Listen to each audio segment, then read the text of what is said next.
No sé qué pasó nunca. Bueno, hola, muy buenas tardes. Buenas tardes a todos. Bienvenidas, bienvenidos a un nuevo encuentro del ciclo Webinar DC. El webinar de hoy se titula Experiencias de accesibilidad en museos y espacios culturales. En el día de hoy recibimos a Eva Llamazares, digo bien, Sí. asesora en accesibilidad e inclusión. Contamos con la coordinación de Patricia Moreira, docente de la Facultad de Diseño y Comunicación de la Universidad de Palermo. Les recordamos a los participantes que tienen el chat habilitado para escribir sus consultas y comentarios que al final del webinar estaremos leyendo y respondiendo sus mensajes. Bueno, ahora sí, Patricia, Eva, podemos comenzar. Bienvenidos. Gracias, muchas Gracias. gracias, Ralen. Bueno, bienvenida, Eva, a este espacio. Muchas gracias por haber aceptado esta invitación. Y bueno, es un gusto. Gracias a todos los que se sumaron y se están sumando para escuchar a Eva, que tiene un montón para compartir de sus experiencias vinculadas a la accesibilidad en museos y espacios culturales. Así que, Eva, todo tuyo el espacio para poder socializar y hacer transferencia de tus experiencias. Gracias Patricia. Bueno, gracias por la invitación. Bueno, la idea es contarles un poco el recorrido. Voy a compartir. Eh, Esperen que pongo la vista completa. Ahí está. Bueno, gracias a todos los que se conectaron. Eh,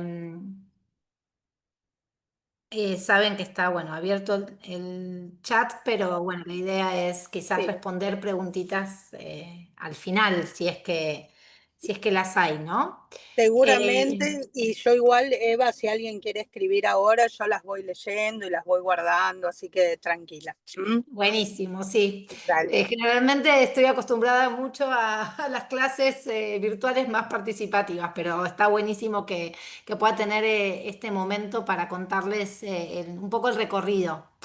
Bueno, acá hay una imagen de una persona que está explorando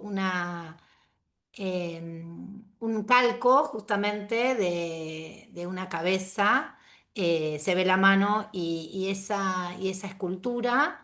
Un poquito yo hago a descripción de imágenes porque generalmente es la forma de accesibilizar los PowerPoint que tienen fotos. Así que bueno, en esta diapositiva está el nombre de la exposición o de esta charla, este conversatorio, experiencias de accesibilidad en museos y espacios culturales. Mi nombre, Eva Llamazares. Y esa imagen que les describí.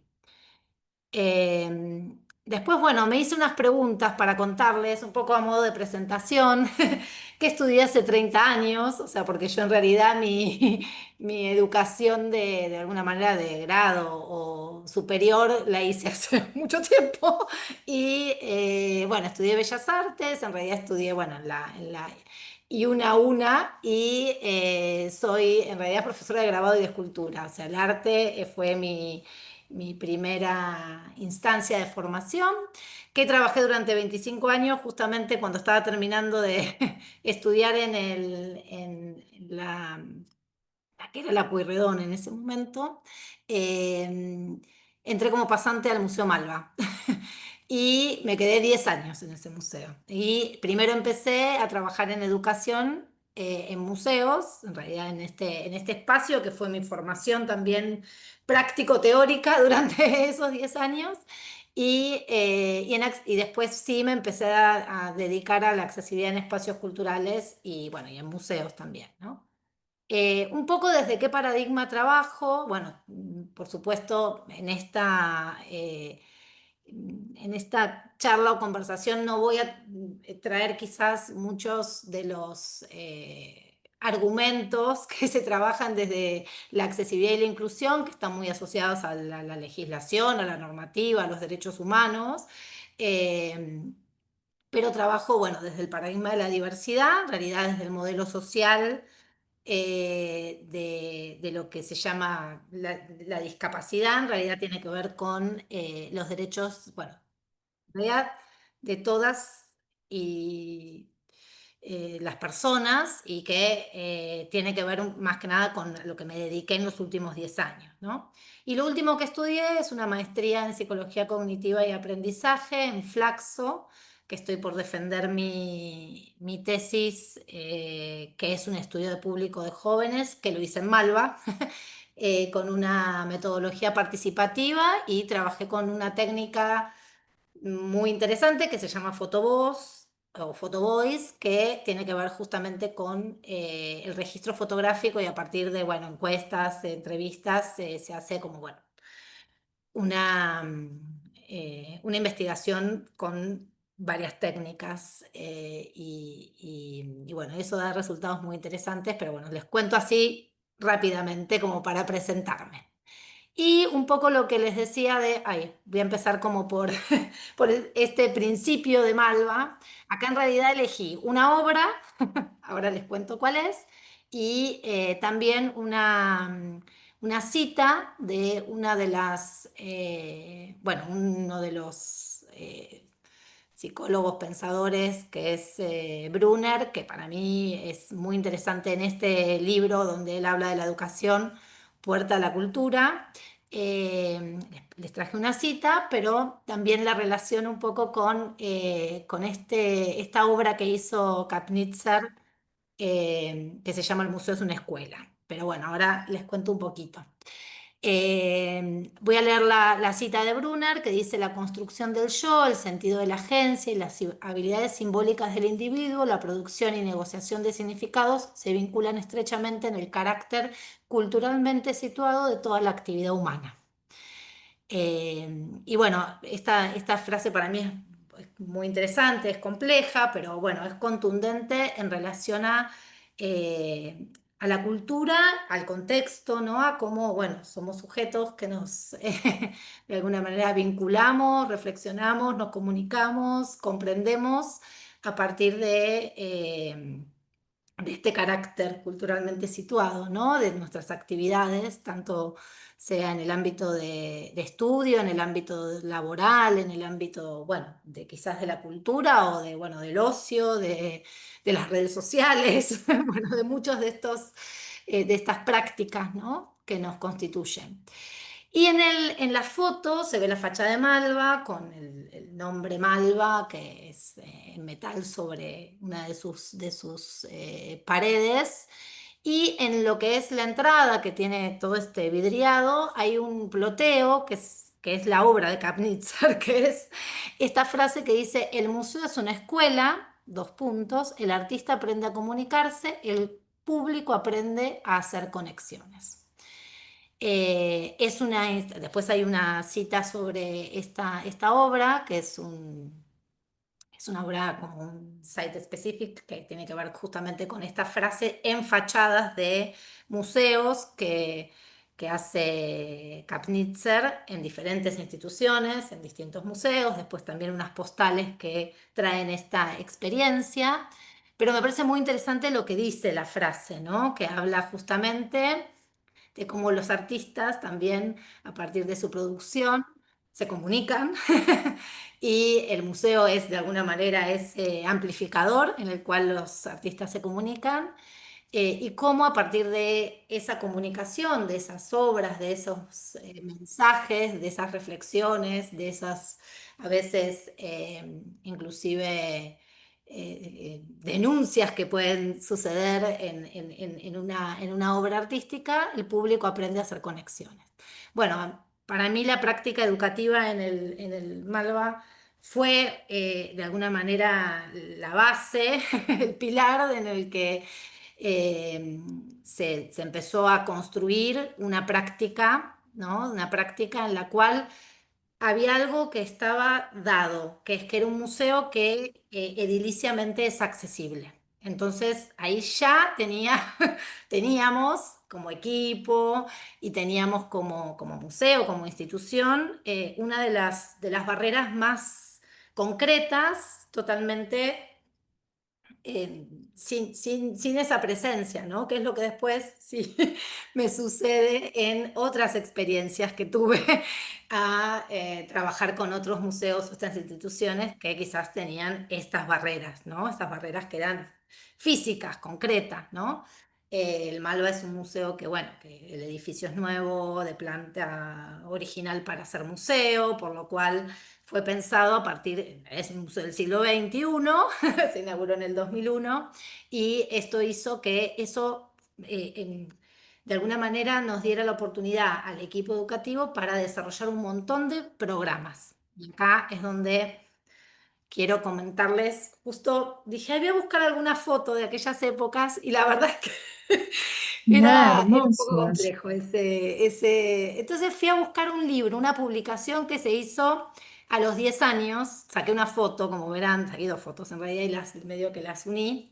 En esta diapo dice publicación Malva 10 años, 2001-2011. Yo ese es el periodo que trabajé en Malva. O sea, cuando el Malva cumplió los 10 años, yo en diciembre de ese año partí del equipo. Sentí que había concluido una etapa y además, bueno, en lo personal tenía también eh, otras experiencias que quería vivir, pero bueno, yo realmente agradezco mucho ese periodo porque si ven en las fotos, hay en realidad 8 fotografías que se ven en esta imagen, es solamente de lo que son programas para jóvenes y adultos, en los cuales yo trabajé los primeros años. Después, en los últimos 3 o 4, me dediqué más a todo lo que era escuelas, por eso también es tan fuerte para mí esa frase de Kapnitzer relacionada con el museo es una escuela, porque bueno, recibíamos muchas escuelas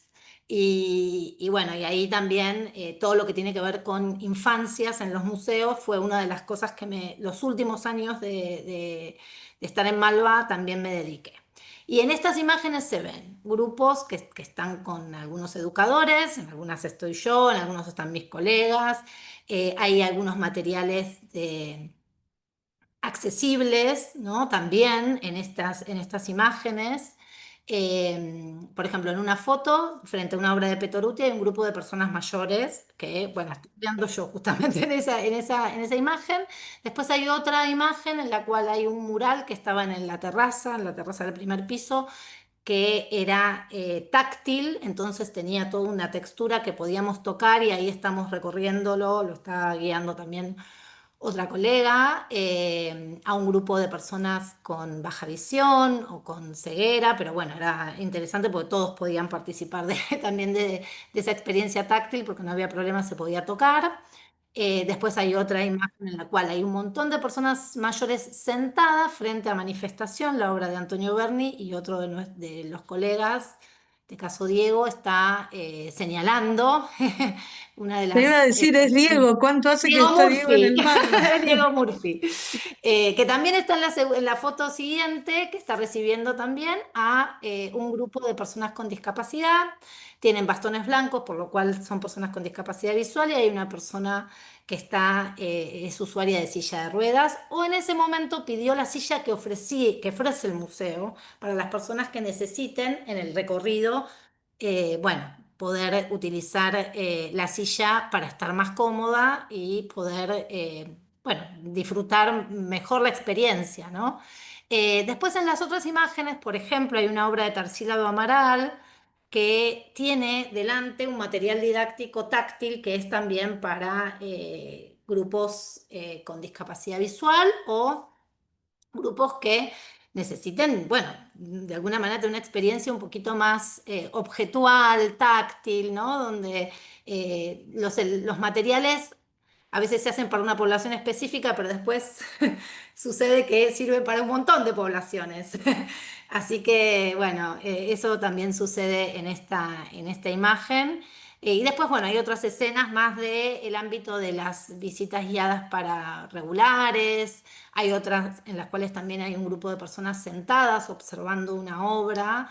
Y también hay un intérprete de lengua de señas acompañando una de las guías, que era otra de las cosas que también se ofrecen se ofrecían y se siguen ofreciendo. En la actualidad, lo que es muy interesante es que tienen una educadora que es sorda, que es una persona que estudia artes visuales o que estudió artes visuales y que es la que hace las visitas en lengua de señas, pero con su lengua natural, ¿no? Es una persona sorda, no es una intérprete de lengua de señas. Entonces me parece que también eso es algo que un poco cambió y cambió para la inclusión de una población o una comunidad específica como la comunidad sorda.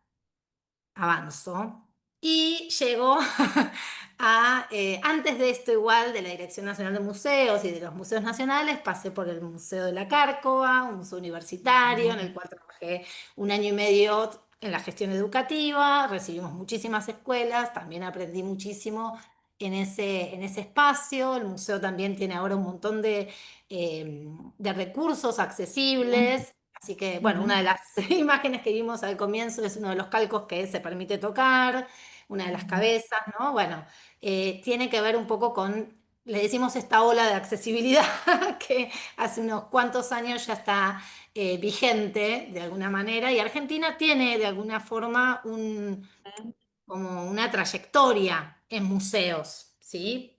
Porque bueno, mucha gente se sumó a estas experiencias, a formarse. Desde la Dirección Nacional de Museos se hicieron como, creo que 5 ediciones de un curso sobre accesibilidad que estaba basado en esta guía de accesibilidad en museos que, que escribimos con Carolina Balmaceda, mi colega en la dirección durante 8 años, 9 años. Y nosotros en 2018 publicamos esta guía y también salió la primera edición de este curso que era virtual y que se podía anotar profesionales de museos de todo el país. Entonces eso también fue muy multiplicador.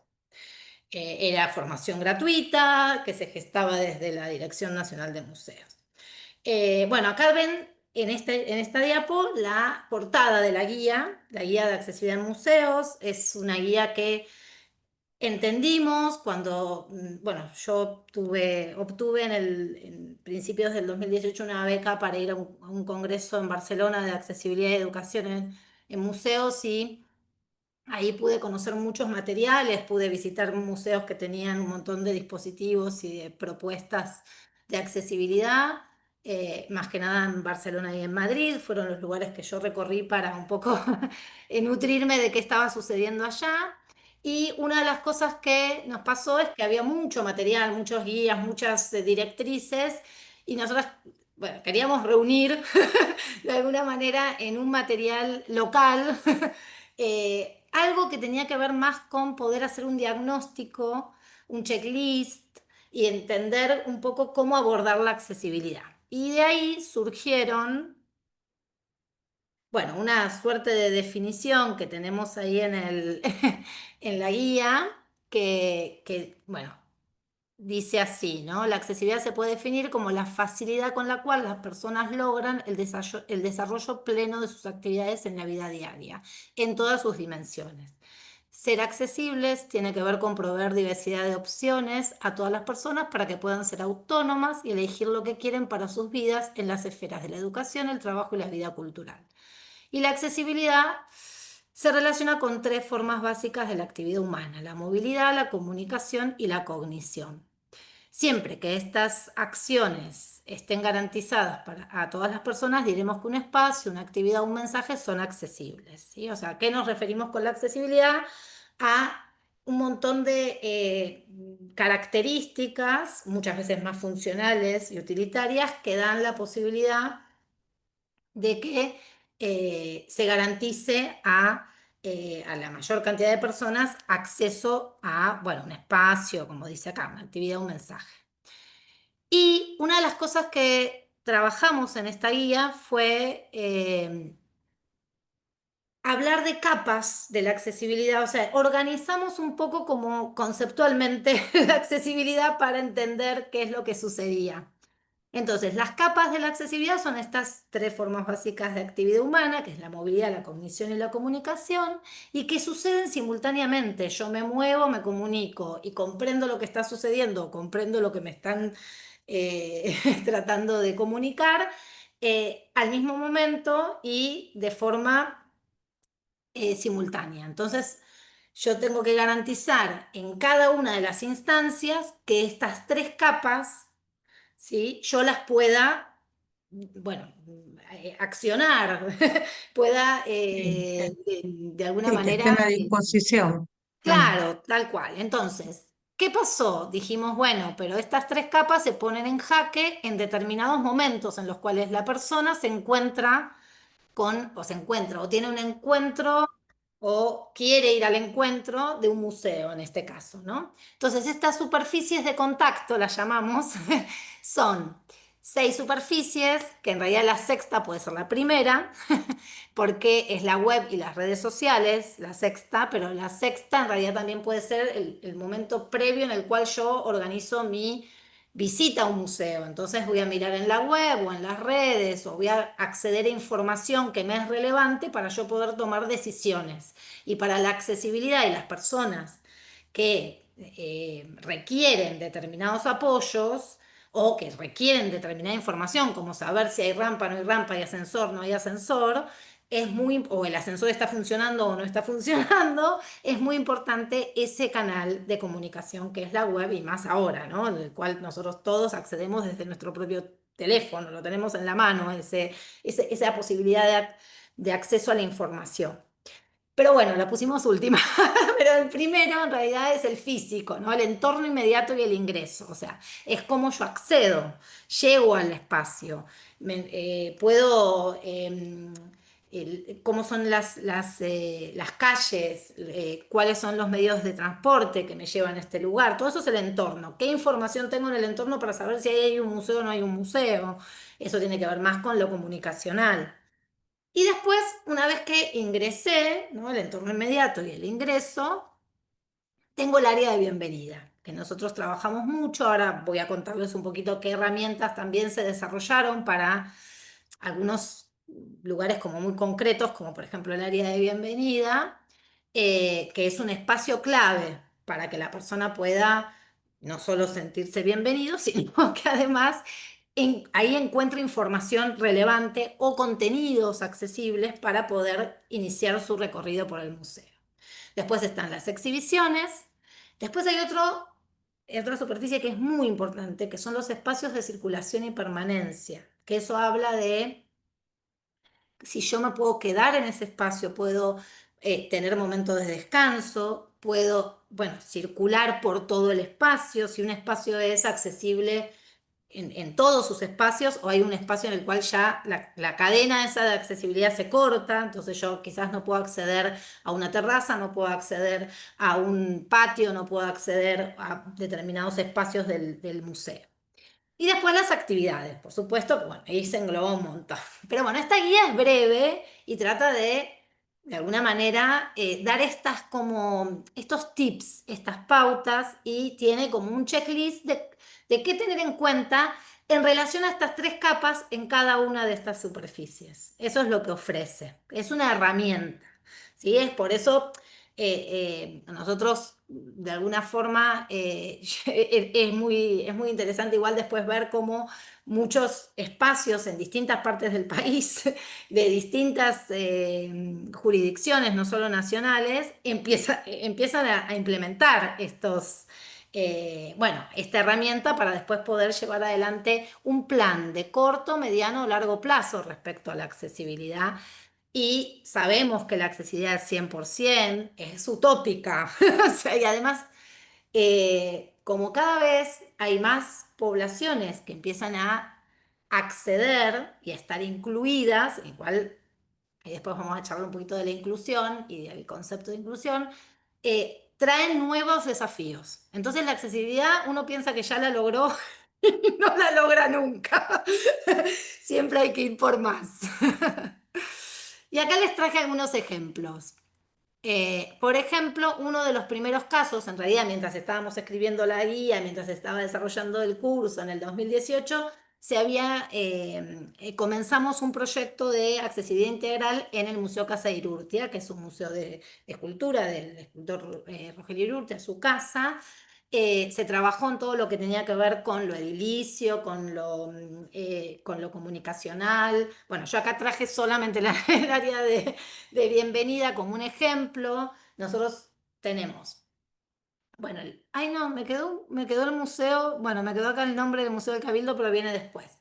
Eh, Acá en esta diapositiva se ve el área de bienvenida con el mobiliario accesible. ¿Qué quiere decir un mobiliario accesible? Que hay un espacio para que una silla de ruedas pueda abordar el mueble y no quedar ni de costado, ni tener allá arriba a la persona y no poder hablar. Entonces hay una parte que es a medida para que una persona en silla de ruedas pueda acercarse, hablar con otra persona que esté, incluso hasta sentada del otro lado también, a la misma altura. Bueno, hay un cartel de bienvenida donde está el sector de esta información, que de los servicios, de todo lo que... Bueno, acá era muy poquito, porque era 2019, lo que se comunicaba con pictogramas o con algunos iconos. Después nosotros desarrollamos un sistema de pictogramas que se los voy a mostrar un poquito más adelante. Acá es donde también estaban los contenidos accesibles y para ofrecer a la persona que llegue al museo, y el plano áptico, que es lo que en realidad se ve en primer plano en esta imagen, y está Carolina Balmaceda, que está como explorando el plano áptico, que es un plano que está en relieve, que tiene información en tinta, o sea que está impresa, y en braille, y tiene texturas con referencias que dan cuenta de espacios, recorridos, servicios que tiene el museo. No pueden ser muchas esas referencias porque una persona ciega, si explora este plano, bueno, necesita poder conectar las referencias con el plano, ¿sí? Es bastante complejo cognitivamente hacer ese esfuerzo, pero bueno, los planos ápticos son uno de los dispositivos para poder dar información sobre el espacio, sobre el lugar, sobre lo que implica, donde yo estoy ingresando, ¿no? Y bueno, en algunos museos esto está implementado, pero también es muy importante la mediación. O sea, la persona que está en la recepción también tiene que acompañar a la persona que llega, porque también indicarle dónde está el plano áptico, porque si es una persona ciega no va a saber que existe este dispositivo, lo sumo que se haya informado en la web y llegue y pregunte, ¿no? Pero entonces es muy importante también esta mediación. Avanzo un poquito. Este, por ejemplo, es el Museo bueno, el Nacional del Cabildo de Buenos Aires, que es el Museo también de la Revolución de Mayo.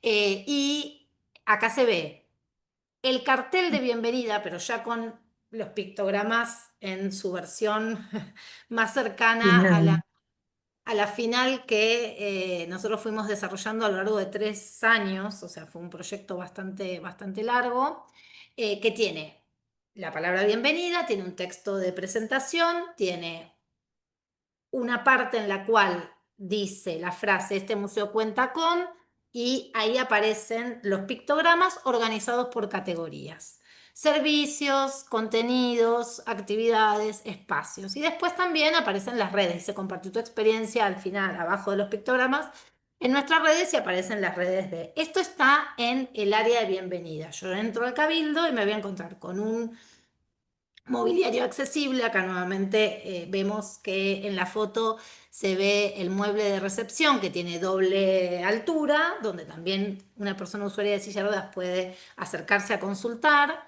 Y detrás de este mueble de recepción está el cartel de bienvenida, que en este caso es el viejo, el que está en la foto, que tiene letras en celeste, pero se cambió por el que vemos acá, donde se pusieron además más pictogramas, donde se organizó la información de otra manera. Pero bueno, quería que vieran también cuál es el lugar en el cual se ubicaba este cartel y ese espacio de bienvenida. En este caso estamos viendo en la Casa Histórica de la Independencia, en Tucumán, también el área de bienvenida. Y en este caso, además, tenemos en el Cabildo hay una pantalla que está enfrentada a esa recepción que tiene un video en lengua de señas argentina, pero que bueno, en esa foto no aparecía. En esta tenemos un poco el conjunto completo. Si bien todavía en la primer foto no se ve el plano áptico, después hay un detalle con la persona que está explorándolo, pero en la primera foto tenemos dos pantallas en las cuales se ve una imagen del patio de la casa histórica y después la otra pantalla es el video en lengua de señas de presentación del lugar y que está subtitulado también. Y al lado de estas dos pantallas está el cartel de bienvenida, que también tiene el mismo criterio, con lo mismo, o sea, una bienvenida, un texto de presentación, y el sistema de pictogramas aplicado en este museo cuenta con y estas categorías. Y el mueble de recepción también con doble Con doble altura. altura. Bueno, y después en la segunda fotografía fotografía que está en el centro, se ve a, bueno, María Fernanda Juárez, que es la asesora en accesibilidad, que es una persona ciega, que está explorando uno de los planos ápticos. La Casa Histórica y el Cabildo de Buenos Aires tienen dos planos ápticos. En el caso del Cabildo tiene uno en la planta baja y uno en el primer piso. Y en el caso de la Casa Histórica, uno en el ingreso, porque son espacios que son muy complejos para poner todo en un mismo plano. Entonces, a veces esa información se va como, de alguna manera, regulando en estos dispositivos en los cuales la persona puede volver a ubicarse en donde está en ese momento. Entonces, este es el que está en el área de bienvenida al ingreso de la casa y después en el segundo patio hay otro plano, que no está la foto acá, pero que muestra cómo es desde el segundo patio en adelante el espacio del Museo de la Independencia. Y después hay una foto de la primer sala donde se desarrollaron algunos materiales táctiles, hay algunos relieves, todo esto es de impresión 3D en su gran mayoría. Hay unos relieves de los murales de Lola Mora que están en el último patio, en el tercer patio, que están acá representados, porque bueno, habla un poco de la casa, habla un poco de la sala de la jura, bueno, habla un poco de la historia en esta sala.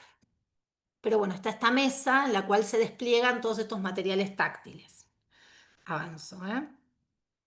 Y el Museo Nacional de Arte Oriental, que estuvo durante muchos años en dos habitaciones del Museo de Arte Decorativo, que está ahí sobre Libertador, y hace 3 años ya, 2000, sí, en el 2020, bueno, Pasa. no, el 2022.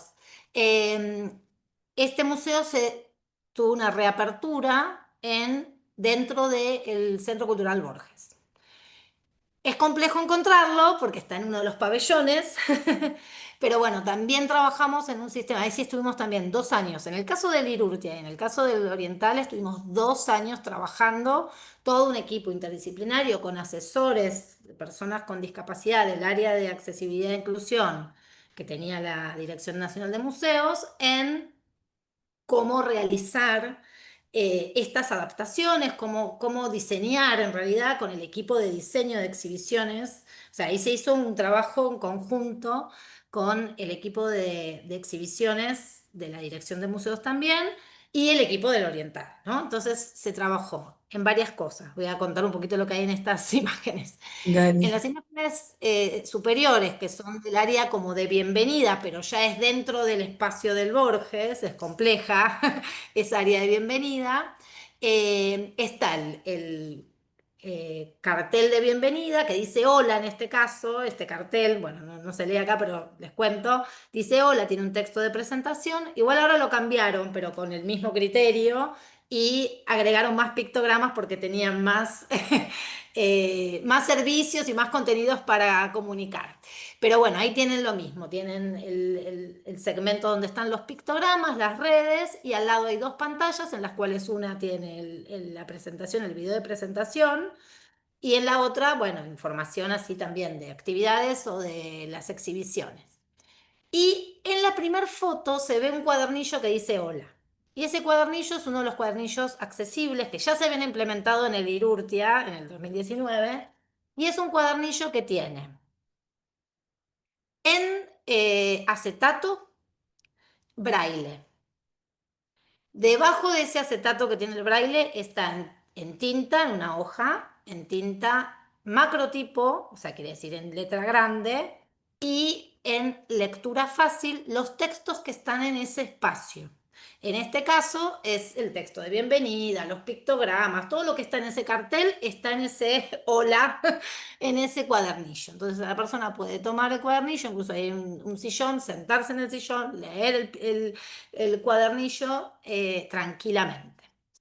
Después, en la parte de abajo hay otra foto en la cual se ven, bueno, 4 personas, una soy yo, perdón, primera mi nombre, pero están 2 de los asesores, uno es Carlos García, que es un asesor que forma parte del elenco, del elenco no, es copista del coro de ciegos de cultura, entonces colaboró con nosotros desde, bueno, casi desde el IRURTIA, pero en el IRURTIA colaboró Fernando Galarraga, que sí era corista en el coro, y después fue el director de la Agencia Nacional de Discapacidad. eh, Ellos colaboran en qué? Por ejemplo, en el caso del IRURTIA se desarrollaron los contenidos de todo lo que es audiodescripciones y todo el testeo en braille, ¿sí? Todo el testeo de los materiales en braille, ¿sí? Para ver que estén bien, que tengan los puntos, las mayúsculas, que tenga todo perfecto el texto. Después está Daniela Rodi, que es la persona que se encarga de comunidades y de el trabajo que se hizo en relación a todo lo que fue la adaptación de contenidos de lo que es Oriente Todo, que es la exhibición permanente del Museo de Arte Oriental. Y después sentada en una silla de ruedas está Sara Espina, pero bueno, Sara Espina usa bastones canadienses, pero en este caso había hecho la exploración de sala, o sea, recorrió toda la sala, pero como usuaria de silla para testear vitrinas, bueno, distintos dispositivos que había en los cuales una persona usuaria de silla tenía que acceder al contenido. Y detrás de nosotros está lo que sería la presentación de la exhibición, que tiene el texto Oriente Todo, con su tipografía, su identidad, el texto de sal, el texto de introductorio. Tiene después un dispositivo que es donde están los cuadernillos accesibles, que además tiene como una suerte de atril que se levanta y se baja para la persona ciega pueda leer braille en 45 grados, que sea de forma más cómoda, porque no hay tantos bancos en este espacio, no hay tantos espacios donde sentarse. Pero bueno, ahí se diseñó, que lo diseñó el área de exhibiciones, ese dispositivo que está muy bueno. Y después hay una pantalla grande, como las que están afuera, donde hay una introducción como de 10 minutos en lengua de señas sobre toda la exhibición y después hay como 10 QRs que están distribuidos a lo largo del recorrido en lengua de señas. Material realizado por una asesora sorda con bueno, un equipo de lengua de señas que se filmó en un estudio, que tiene fotografías que se sacaron al patrimonio especiales para ese material y en el final también había otra pantalla donde cerraba un poquito el recorrido del mismo tamaño, ¿sí? Entonces, acá es donde los contenidos están en la exhibición, están metidos en la exhibición, ¿sí? Están dentro del el propio diseño expositivo, ¿sí? Que eso era lo interesante que nos sucedía en el caso de Lirurtia hay una mesa táctil, pero hay una sola mesa táctil en todo el recorrido y sí hay guías accesibles, que no sé si lo dejé, pero tenía alguna diapo en la cual se podía ver cómo también se trabajó eso. Y después hay otra que es una estación, como una estación táctil en realidad, que es una pieza de la colección, que es este jarrón, es un jarrón que se puede tocar, que está habilitado para que se pueda tocar, ¿sí? Entonces, ¿qué tiene esta suerte de estación? Tiene el diseño de el cuadernillo de ese núcleo con esos textos, con ese contenido que sale en realidad de un cajoncito, en este caso no tiene el otro dispositivo y se guarda en ese cajoncito y se puede leer en ese espacio. Después tiene los pictogramas en los cuales dice todos los contenidos que hay ahí. Entonces es permitido tocar, hay macrotipo, hay braille y hay un video en lengua de señas que habla sobre esa pieza. Y después hay unos cajones que generalmente se activaban con distintas actividades que diseñaba el equipo del museo. Entonces en esos cajones a veces había para pintar rollos así con tinta o había, bueno, distintas actividades que se proponen a partir de esos cajones que salen debajo de la base de este jarro. Bueno, avanzo un poquito.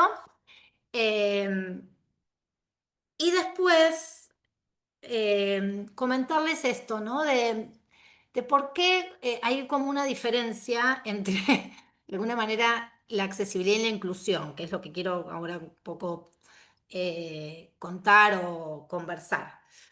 Porque lo que la accesibilidad hace es resolver la funcionalidad de un espacio, de una actividad, de un mensaje, ¿no? Ofrece servicios, apoyo, diversidad de soportes para el acceso de poblaciones y comunidades específicas que benefician a todos los visitantes. Acá, bueno, María Fernanda, que estaba en la foto explorando el plano áptico de la casa histórica, dice que la accesibilidad en realidad es un regalo que hacen las personas con discapacidad a la sociedad, porque nos beneficiamos todos de algo que fue Sí, pensado para una población totalmente. específica o una comunidad, ¿no? Es muy Ujú. lindo. Ese concepto nos ilumina mucho lo que tiene que ver con esto, ¿no? Con la accesibilidad como, de alguna manera, eh, facilita a más personas de las que está diseñada para hacerlo, ¿no? Y después abajo, bueno, en realidad puse una fotografía de algo que fue muy hermoso, que tenía que ver más con los contenidos, porque bueno, a veces es más fácil entender la rampa, el ascensor, ¿no? Distintos. Acá hay unas entrevistas que se hicieron se llamaban Debates Urgentes en la Casa Nacional del Bicentenario y en la tarima donde se están entrevistando hay tres personas. Una persona es una persona sorda que está siendo entrevistada, ¿sí? Que es ahora no me puedo acordar si era, de una fundación en realidad para infancias sordas. Frente a ella está la que está entrevistándola, que era la directora de la Casa Histórica, de la Casa Nacional Bicentenario de ese momento. Esto fue en el 2021. Y al lado de la entrevistada y la entrevistadora está la intérprete en lengua de señas. ¿Por qué? Porque la persona que está siendo entrevistada es sorda, entonces habla en lengua de señas. La persona que entrevista es oyente y le hace las preguntas en español y la persona que está al lado le está haciendo la interpretación en lengua de señas a la persona que está entrevistando. Entonces, detrás de cámara hay otras personas. Hay una asesora sorda, que es Lucía Pietranera, que es la persona que va a asesorarnos cómo organizar toda esta situación. Y otra intérprete en lengua de señas argentina español que va a ponerle voz a la persona sorda cuando esté hablando en lengua de señas. Fíjense lo comunicacional de esta situación. Es muy compleja, pero al mismo tiempo es una entrevista accesible, porque la accesibilidad está ahí.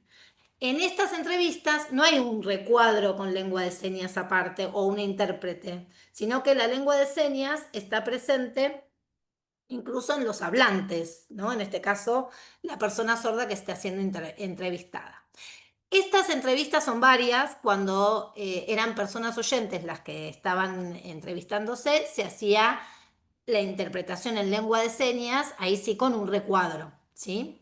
Pero bueno, me parece que es interesante entender cómo la complejidad de la accesibilidad también, cómo todos estos elementos tienen que estar muy cuidados, por eso es tan importante trabajar con asesores de las comunidades específicas y trabajar con equipos, en el caso, por ejemplo, si hay que trabajar para la accesibilización o la accesibilidad de la comunidad sorda con personas sordas, ¿sí? Entonces esto es algo como básico.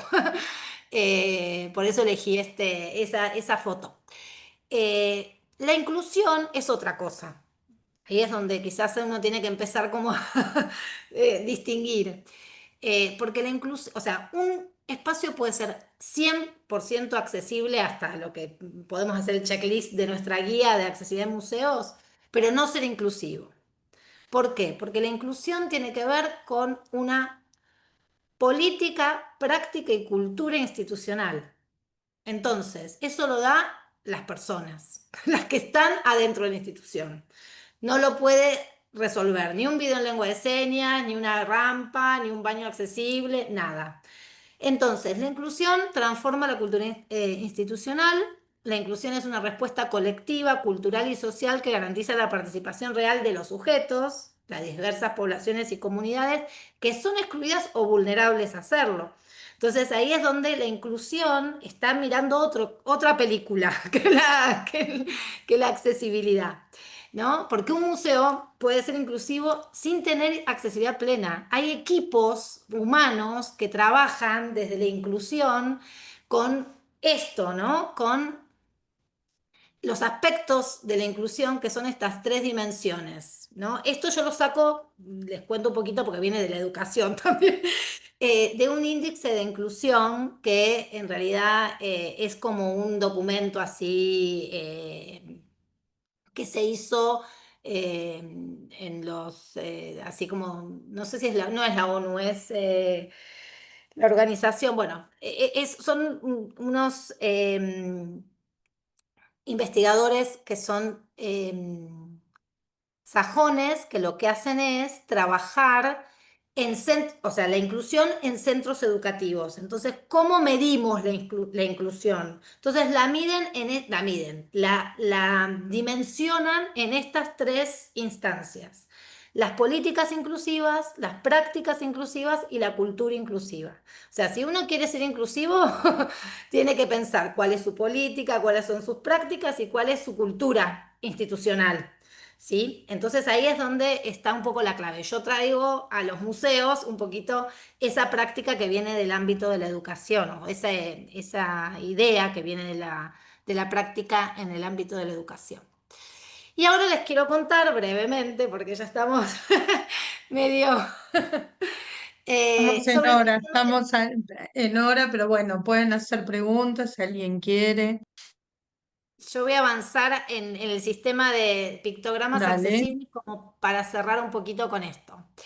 Eh, Así como fue la guía, nosotros después, Caro Balmaceda hizo una investigación, ella es licenciada en comunicación social, entonces hizo una investigación muy, muy rigurosa sobre todo lo que son los pictogramas, las normas, eh, el diseño, o sea, se metió como en un montón de universos para poder trabajar este paquete, este manual y este paquete de pictogramas. Y el equipo de asesores. Acá en esta foto se ven el día que lo presentamos al sistema a Lucía, que está haciendo una seña, que es esa seña así, que en realidad no es la seña de lengua de señas argentina, es la lengua de interpretación en lengua de señas estadounidense. O sea, es una seña que se usa como, pero no es. En el sistema está validada por la comunidad sorda en Argentina como el pictograma para la lengua de señas argentina.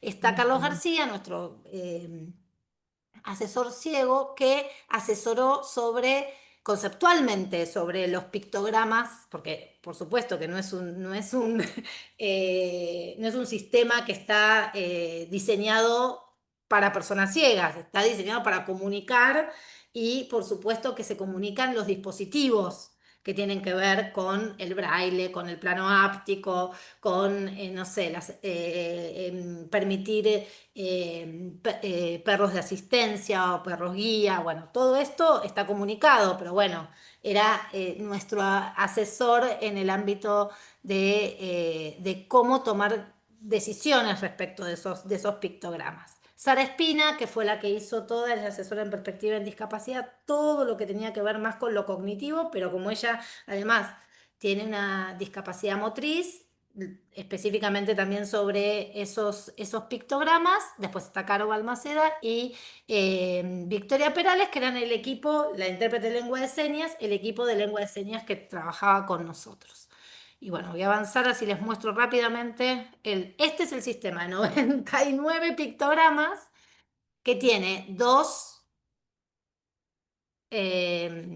sistemas, uno fondo blanco y otro fondo negro. ¿Qué sucede? Este sistema está validado por la ANDIS, que es la Agencia Nacional de Discapacidad, con un equipo de validadores con discapacidad intelectual, por Fundación Brincar, que son por un autismo feliz. Es una fundación que, bueno, en el manual ustedes pueden ver quiénes fueron todos los validadores, qué perfiles tienen todos los validadores de este sistema. Y el sistema está pensado para que los museos lo usen para comunicar. Que elijan uno, o el blanco o el negro, pero que comuniquen esto que decíamos, las categorías, ¿no? Los espacios, los contenidos, los servicios y actividades que ofrecen. Tratamos de organizarlo así para que sea bien claro y concreto a la hora de comunicar. Y hay otro grupo de pictogramas que tiene que ver con las pautas de convivencia, que esos sugerimos que no los pongan en el cartel de bienvenida, sino que sea algo que esté asociado a los espacios en los cuales uno, porque a veces se puede comer o se puede, no sé, entrar con mascotas al jardín de un museo, pero no se puede entrar al museo. Entonces ahí hay que pensarlo en función de qué quiero comunicar en cada uno de los espacios relacionados con las pautas de convivencia. Y la reiteración también a veces está buena, o sea, poder usarlo como señalética que va de alguna manera reforzando esas pautas en determinados espacios, ¿no? Que esto ayuda mucho a las personas con discapacidad. Y bueno, acá un poco traje la Diplo de accesibilidad que está en la Cárcova, pero sobre todo porque no solo la cultura, la Convención de los Derechos de las Personas con Discapacidad están en nuestro país, en la ley 26378. Y hay dos artículos que son fundamentales. Uno es a la cultura, el acceso a la cultura, y el otro es el derecho a la educación. Y bueno, acá yo un poco traía esta idea de cómo hay que también adaptar y generar espacios de diseño del aprendizaje accesible, ¿no? Y para cerrar, sí les cuento que algunas claves que relacionan un poco también al sistema de pictogramas, que no se puede modificar porque está validado. O sea, ese sistema tiene como una condición de uso. Es libre, gratuito, lo pueden descargar, lo puede usar el museo que, no sé, de cualquier país y de cualquier provincia argentina. Pero no se puede modificar porque están validados, porque son accesibles porque fueron validados. Si le Claro. modificamos, si le cortamos, si le hacemos algo, ya cambian, ya le cambiamos esa condición. Pero bueno, sí hay algo que me parece que está bueno tener en cuenta, que para la accesibilidad cognitiva, bueno, en el caso del manual de pictogramas, si bien es más comunicacional, si hablamos de las capas, está más centrado en lo comunicacional, la anticipación, ¿sí? O sea, por eso también las webs son tan importantes. O sea, poder anticipar, poder informar bien, con la información actualizada, eso es muy importante. La redundancia, o sea, poder ese mensaje tenerlo en distintos, o sea, esto que yo les digo, Repetirlo. tenemos Ujú. un cuadernillo accesible, pero tiene la misma información que está en la sala. Es redundante, pero está en otro formato. Está en lectura fácil, que es una técnica para adaptar textos para mejor comprensión. Está en braille, está en macrotipo. Ahí hay redundancia y diversidad de formatos. Y después seguir pensando en los apoyos y las adaptaciones que distintas poblaciones requieran. Y ahí sí ya termino. A este me gusta porque es la frase de Pamuk, que es la que habla de los museos, que dice, la medida del éxito de un museo no debería estribar en su capacidad para representar un estado, una nación, una empresa o una determinada historia, donde debería estribar es en su capacidad para revelar, perdón, la humanidad de los individuos. Y creo que, bueno, ahí, Hermoso, ¿cómo, o hermoso. sea, cómo hacemos en este mundo de la inteligencia artificial para recalcar lo humano? Por eso también me Mm, gusta mucho mm, esa imagen donde tal se cual. conecta el cerebro y el corazón con el Mm, corazón y el cerebro. Pero bueno, un poco mm. ahí me viene de mis últimas incursiones en el tema de la... Mira, hay algunas preguntas. Dale. Yassi Chalú pregunta, ¿dónde es posible descargar los pictogramas? Bueno, en el RMA, esperen, voy a dejar de compartir, permiso, porque así puedo poner en el chat algunos links. El RMA es el Registro de Museos Argentinos, es Mm. una página, creo que es esperen.